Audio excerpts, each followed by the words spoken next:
it kind of depends on what kind of asset you're buying also. Like usually people generally think of a buyer's market when you're already like deep into a buyer's market, which usually means that prices have come down.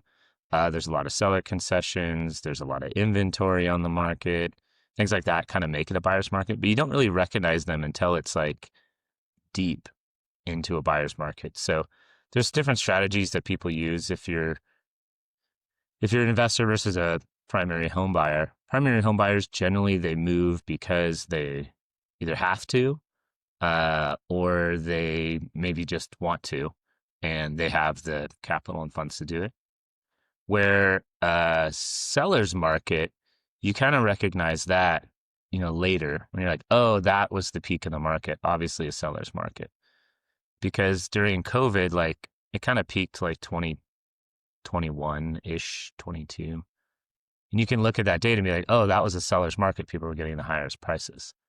But sometimes you don't know you're in a seller's market until after like a drop happens.